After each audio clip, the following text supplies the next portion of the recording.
In the last episode here, we made a little bit of supercoolant, which means I can now start to build my liquid oxygen machine. So this was based on a video that I did a while ago. This was actually producing liquid oxygen and hydrogen in this system right here. However, the steam turbine has actually been updated since then, so it's even easier than what we're seeing back here. The cool thing is, I'm going to build that today, and I think a really good spot to build that, just kind of how everything is developing here, is going to be in space right up here. So if I just build the equipment right there, and then we'll have the rockets in silos over here to the left, this is a perfect spot for it because it's close by. I can pretty much just pipe that fuel straight into the tanks, and I don't have to worry about it. I can just line it up right there. Okay, so the key to this piece of equipment here is going to be this thermal aqua tuner. That's going to be getting hot while it's cooling down the liquid that's running through it, which in our case is going to be supercoolant. So we're using that really cold supercoolant, and we're transferring that, we're basically taking the energy out of the gas. So that's either going to be hydrogen or oxygen. Well, it'll be both, actually. And what we'll do is we'll actually be able to store that stuff into a tank and use it and pipe it off over here into these tanks and run rockets with it. And all of that heat will then run through a steam turbine, and while it will operate in a similar fashion to the way it worked in this video, but it'll be a little bit different because that's changed. It should be relatively efficient because we're going to get some of the power back out of it. However, I don't think it'll be self-powering. However, we might be able to get the rest of that power from the actual rockets itself, meaning that the rockets can actually make their own fuel, so long as you feed it the right ingredients, right? And in my base, I have a couple different sources of unlimited water and oil. So yeah, essentially it should just continue to operate. All right, so let me plan this thing out. What we're going to need is the steam turbine up top. That's probably the key piece of equipment. Now, was I able to bring any of the... I was not able to bring any iso resin back, so I was not able to bring any of the iso resin back, so I'm not going to be working with insulation this time. Even though this is a system that definitely, well, since it's in space, it's not a big deal. But if it was down here next to all of this gas, since we're dealing with such extreme temperatures, it would actually, I think we would benefit from that. Okay, so let's start with the tank. Now, the one thing that you kind of want to keep in mind here is that you need to keep this liquid cool enough to maintain a liquid form. So in that case, what I'm actually going to use is just kind of a granite tile, to believe it or not. And what we'll do is we'll take the really cold liquid up here that's extra cold, right? And as it warms up a little bit, as it trades some of that energy with the gas, we'll actually loop it back around here along the floor. And that way, any of the liquid that actually, once it condenses, will come down here and it'll just get a little bit cooler, but not cold enough to actually freeze. Inside of here, I'm just going to go ahead and put a little bit of a tank. And that'll be down in the liquid, and I'll also do a liquid pump here because we want to be able to keep up with everything that's in there. Now this is not high temperature stuff, so you don't need high temperature materials. One of the things that is useful to have down here is a hydro sensor that we can use to enable or disable the liquid pump here. That way we can maintain a little bit of liquid down here on the bottom that's a little cooler, so that when drips of liquid hit it, it then averages that temperature just a little bit. Kind of keeps things from flashing back into a gas. And then you have to like spend more energy to condense it again. All right, so just to signify that that's the bottom, that's what we'll do right there. And then I'll just go up from here. Okay, so another thing that's kind of important about this is that there's actually a temperature gradient that's going on inside of this chamber. So you can see how it's extra condensed over here and then not so much over there. That is actually useful as far as being able to efficiently condense gas. So that's why I'm going to go ahead and use these metal tiles just like this. And then inside of here, we could just go ahead and use a bunch of gas vents. So as the gas comes out, it then is close to all of the condensers over here. So the other thing that I'm going to do here is just have several gas vents. So if one is blocked up, we can still get the gas out. Okay, so the pipe that'll be running through here will flow through like this. That'll be nice and cold. And then it'll go back over to an insulated pipe. And then once again, we're just going to flow back over here. So this will be the coldest, and this will be a little bit warmer than that temperature. It shouldn't be too much of a difference. Okay, so after we condense the gas into a liquid, the liquid will come back over here and run through a balancing tank. So the contents inside of this liquid tank will kind of mix with the input, and you'll get the average temperature out. So what I'm going to do is check that temperature right here with the liquid pump thermal sensor. And if it is below my threshold, which would be the temperature that this stuff is going to condense at, then I'm going to kick it out via a liquid shutoff valve over here. And it's at this point that I'm actually going to cool down the steam turbine a little bit. So this is just a small bit of metal up there, conductive pipe right here. And then that will run down here and it'll be cooled down by 14 degrees Celsius and it will flow back into the loop. So for the most part, this here should run for a good amount of time, and then it'll get a little bit too warm, and then we'll go into a cooling phase, and this will empty out and will then recirculate this way. So in normal operation, we will run in loop 1, which will just be around this way, and then when it gets too hot, what we'll end up doing is running it and back and forth and back and forth.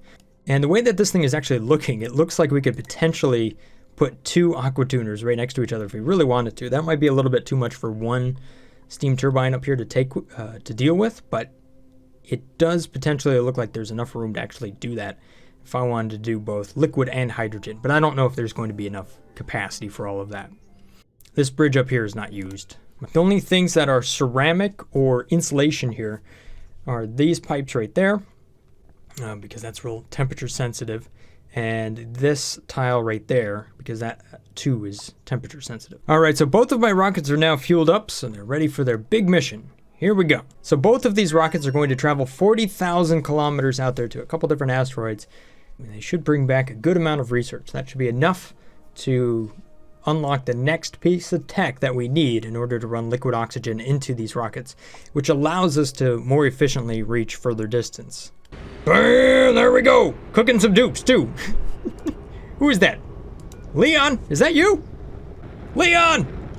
How did I recognize Leon from this far away? Oh man, I've been playing this game too much. Oh, I see that pixel. Oh, I think that's Leon's pixel. Yeah. All right. Anyhow, yes, these things, oh my gosh, they're going to be gone for the next 11 cycles. All right, so 3 episodes from now, you'll actually see them come back.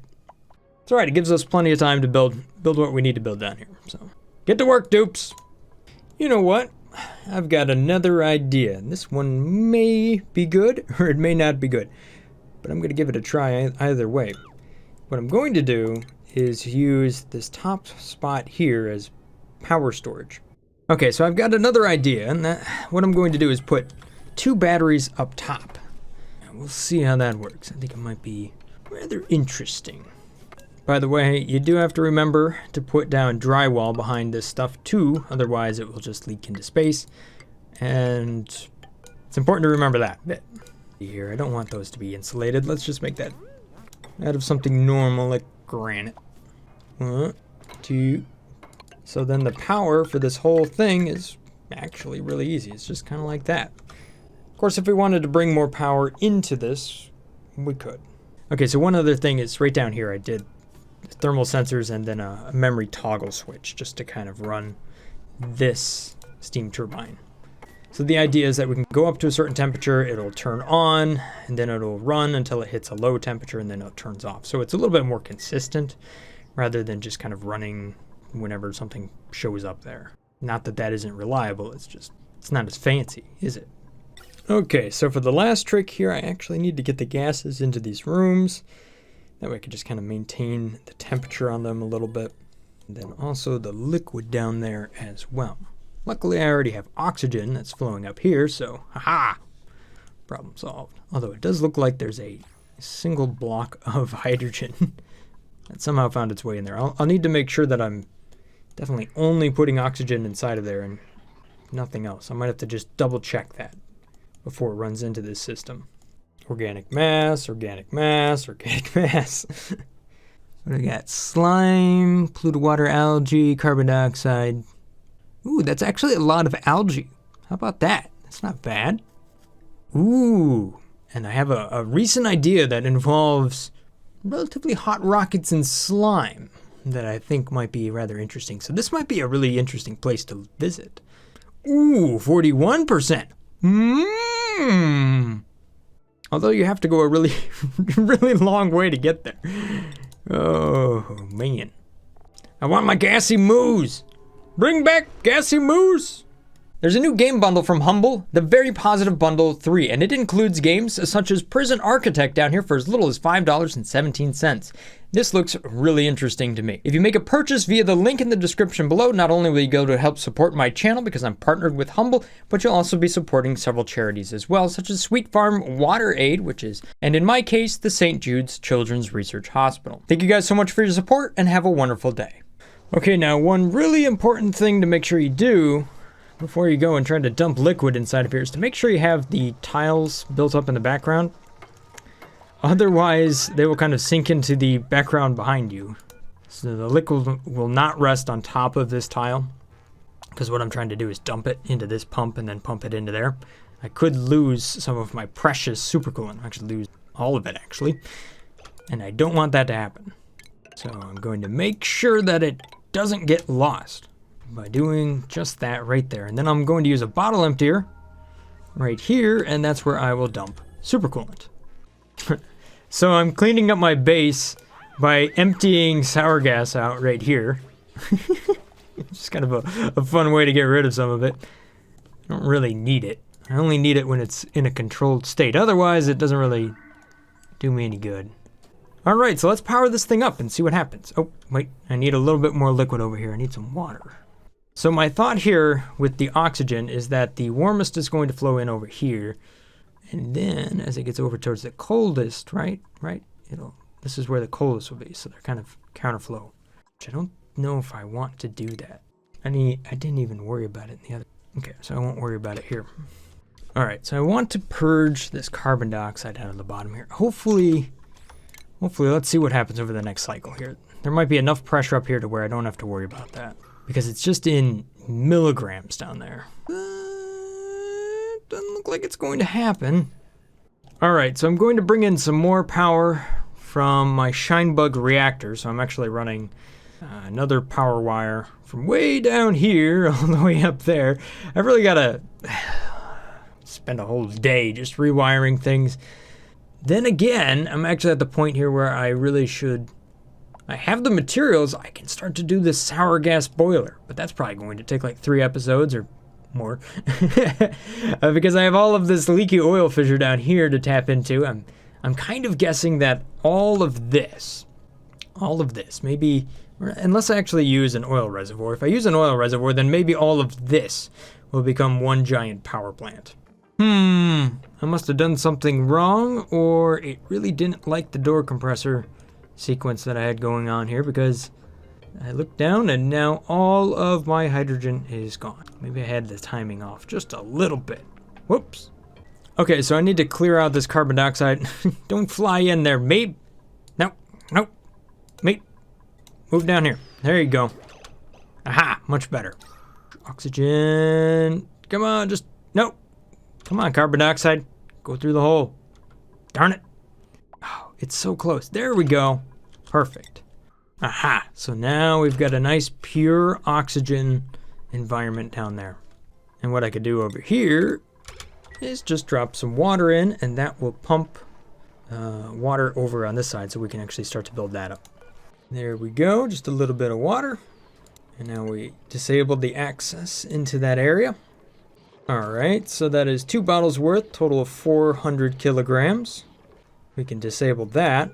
And now let's go ahead and put the supercoolant in. And if we take a look at the oxygen, it turns into a liquid at -183.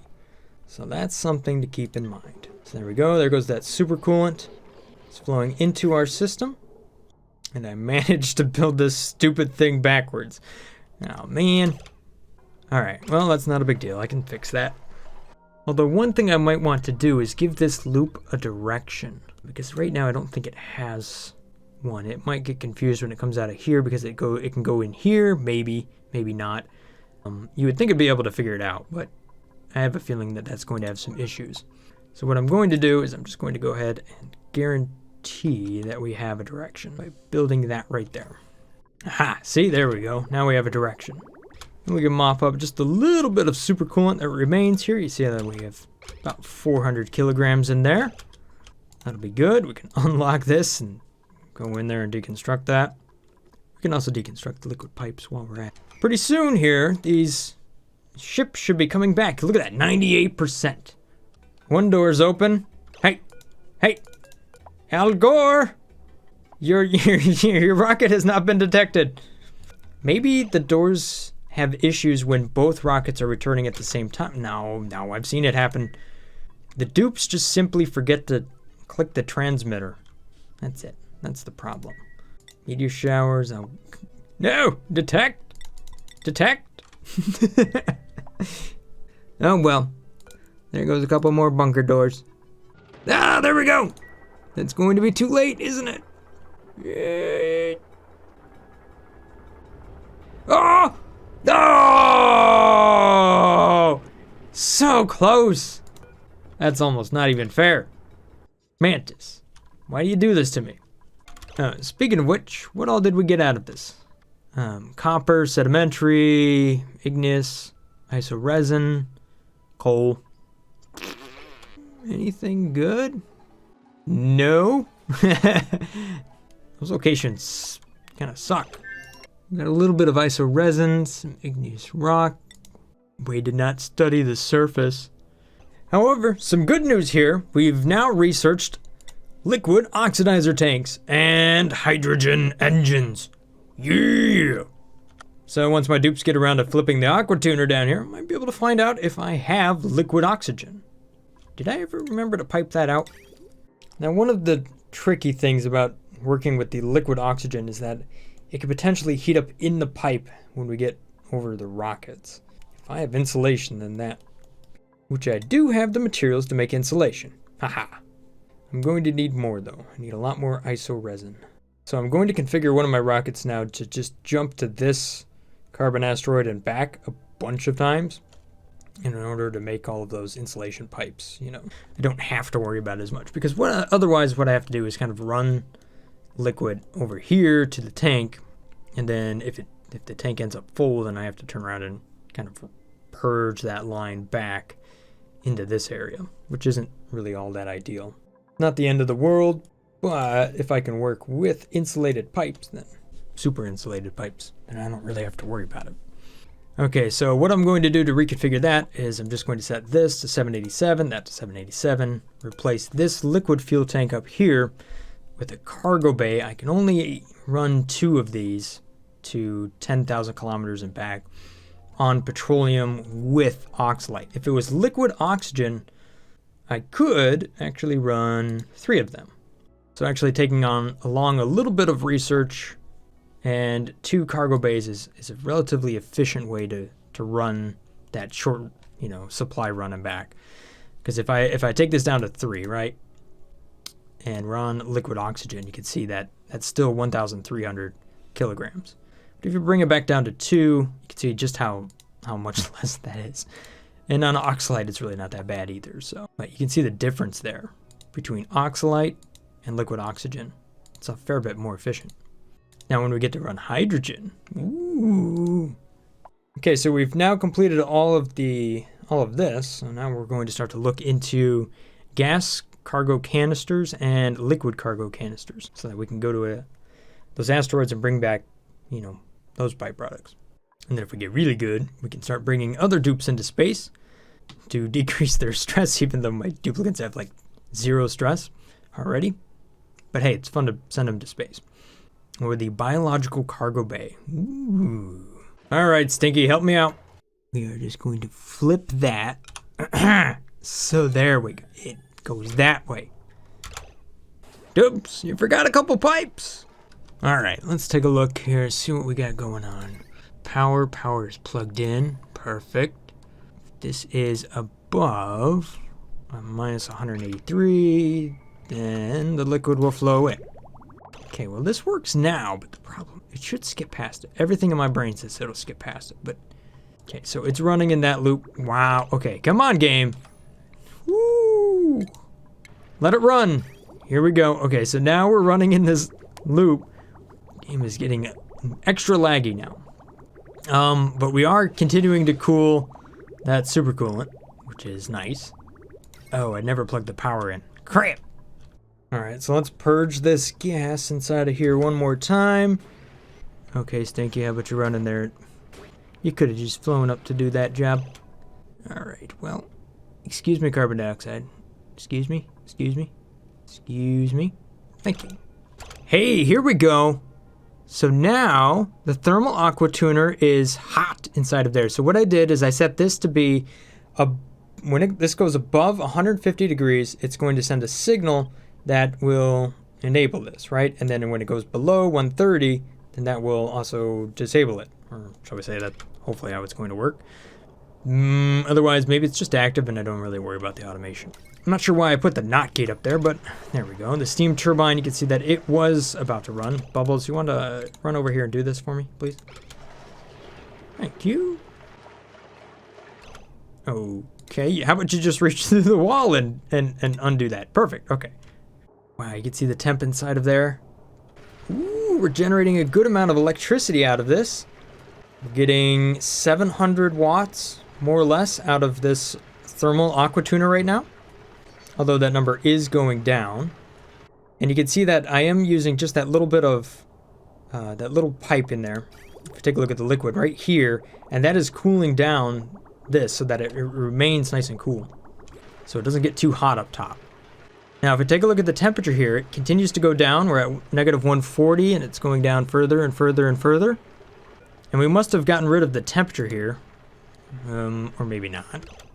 Why is that no longer running? Disabled by automation. We're above 150. Run. Okay, so this is a cool experiment in that this thermal aqua tuner uses 1.2 kilowatts, but we're able to reclaim about 450-ish watts from the steam turbine, maybe even more, depending on how things are actually working out.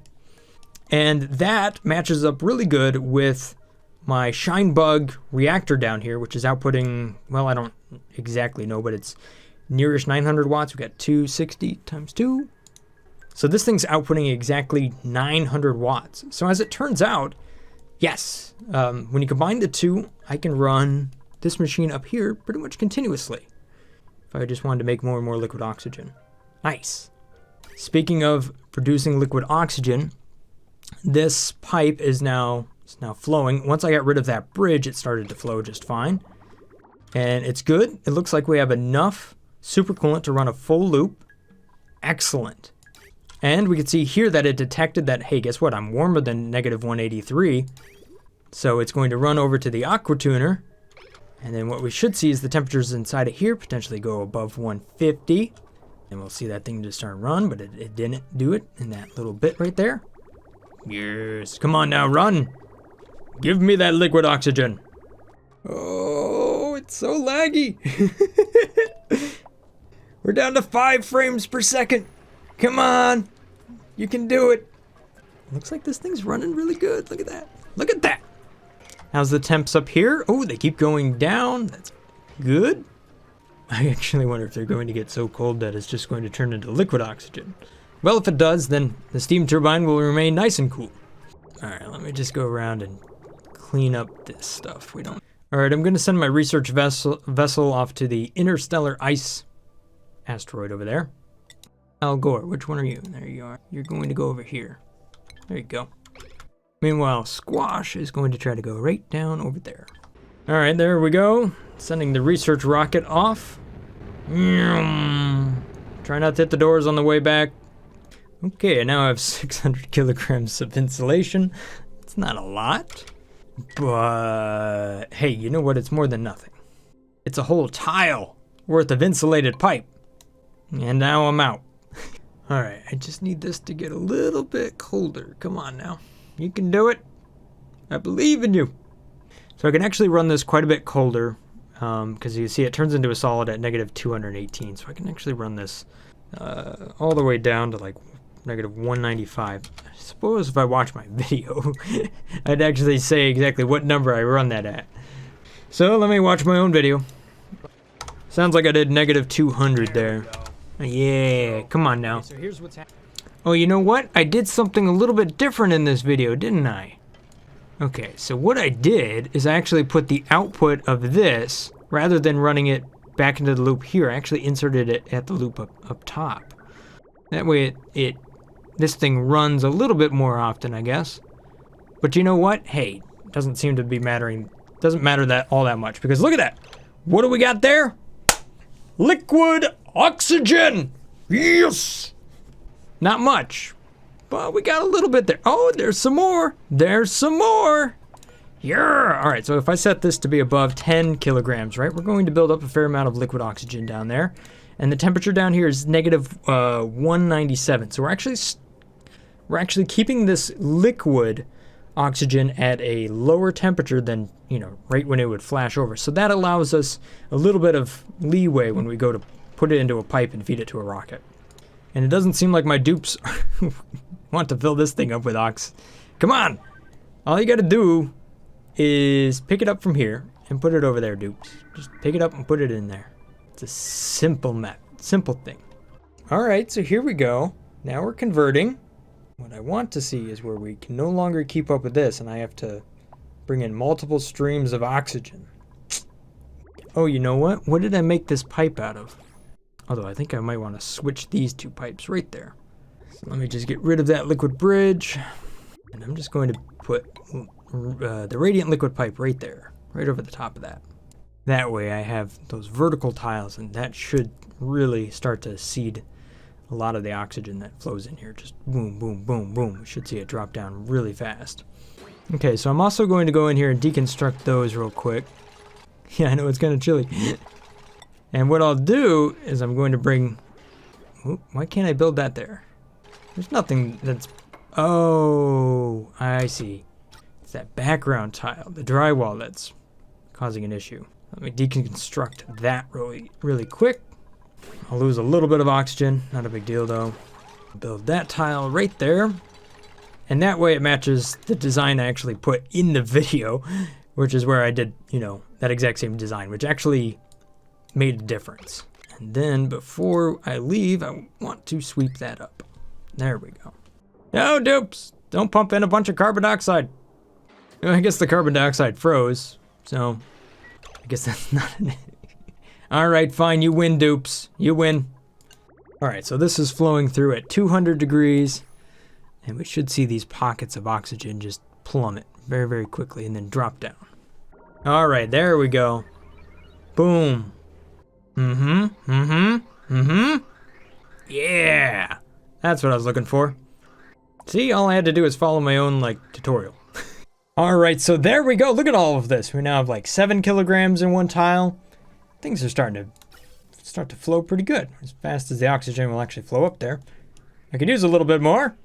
Oh, it goes to all the suits and then flows up there. I might have to have a whole dedicated line just for the rockets.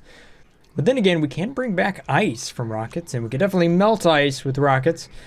So that's something. But there we go. Look at that. Boom! Goes right in there. And it's just turning straight to liquid. Perfect. Absolutely perfect. And then, look at this. We've pumped it into that reservoir, so we're ready to go. Nice. That's exactly what I wanted to see. Perfect. Okay, so there you have it. Liquid oxygen. It looks like it is up and running. And pretty soon here, I'll actually pipe it over to one of these rockets and start to fire it up with liquid oxygen rather than oxalite. Thank you guys for watching. Hopefully you guys have enjoyed this episode here of Oxygen Not Included. I'll see you again next time. If this looks like the channel for you, maybe consider hitting that subscribe button. As always, stay awesome, guys. Peace. Brothgar